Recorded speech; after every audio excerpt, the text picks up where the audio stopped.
পাঞ্জাবনি কংগ্রেস হাফাং খালিস্তানি সিলাই পাথামতনি রগবাই প্ল্যানিং খ্লায়ে হাকতনি মন্ত্রী বখরং বথারনানি বাগै চাইতমুং খ্লাইমানি আবো তাবো প্রুফ উংখা অশেলাংমা সিনচা পার্টি মুংনা হাকতনি যত লুকুরক সয় কুবুই ফিরক মুংরনাই স্রাং সালো সেক্রেটারিয়েট ও কাশা কক্তুম পান্দা রিঙ্গै অবহায়না ককশিল চামুংটি শাখা হাস্টানি মন্ত্রী অকরা বিপ্লব কুমার দেব পাঞ্জাবনি ফিরোজপুর আমসাयो लुवाजिजाक 42,750 crore रांनि दालबिदाल स्किमनि प्रजेक्ट कताल फियकनानि थांमानि लामाओ किसासक सामंसिद्र तांनाय रगबाय कासुजांमानि हाकतनि मन्त्री बखरंनि कनबय अ पार्टी मुंनो तैयै सेजामानि ककसाना थांगै स्रां सालो सेक्रेटारियेट व काशा कक्थुम पान्दा रिंगै हास्टानि मन्त्री अकरा बिप्लव कुमार देव ककशिलसा मुंगति शाखा भारत हाकतर फियक जांगमानि यागोलो अबनो पुइला हाकतनि मन्त्री बखरंनि कनबय सामंसिद्र तांनाय रंनि यागो कासुजांमानि पार्टीमु पाइथागो लुवाजिजाक पान्डाव थांगियावै किफिलिमा फाइक्या हाकतनि मन्त्री बखरक एसपीजी नि स्पेसिफिक सिक्रेट मेसेज न लीक ख्लायै मन्त्री बखरंनि कनबयना कासुरुनानि बागै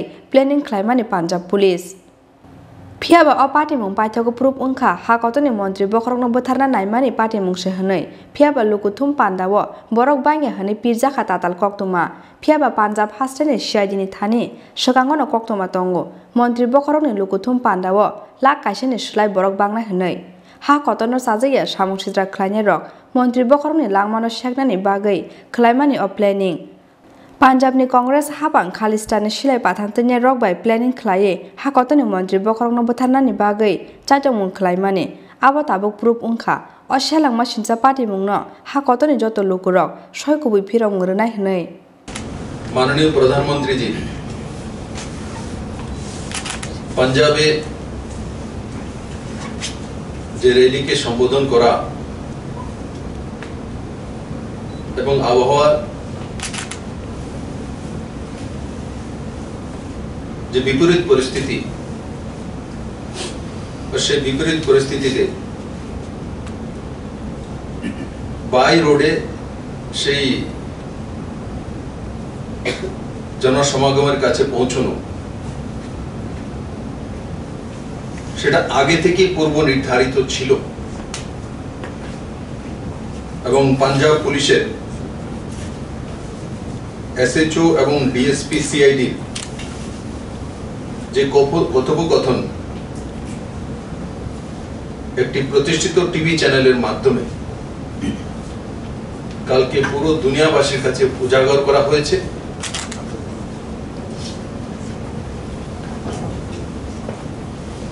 এবং তাতে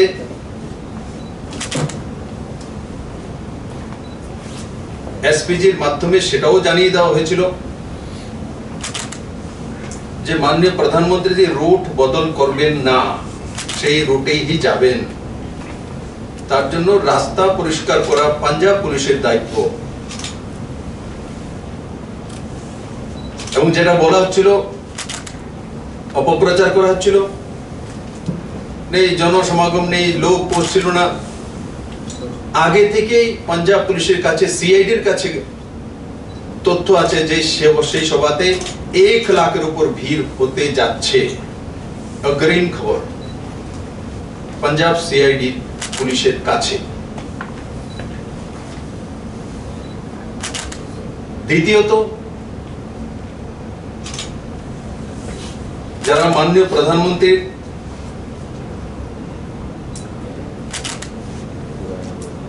পথ রোকা এবং ষড়যন্ত্র করেছিলেন খালিস্তানি মানসিকতা সম্পন্ন উগ্রবাদিত্ব মানুষ ব্যক্তিত্বরা এগুলো print media electronics media social মিডিয়ার মাধ্যমে প্রমাণিত হয়েছে রাষ্ট্র বিরোধী তত্ত্ব মাননীয় প্রধানমন্ত্রীদের জীবনের উপরে আঘাত হানার জন্য ষড়যন্ত্র করেছে আমিও একটা রাজ্যের মুখ্যমন্ত্রী হিসেবে কাজ করি কোন রাজ্যে যখন প্রধানমন্ত্রী যান মুখ্যমন্ত্রী ডিজি चीफ सेक्रेटरी गवर्नर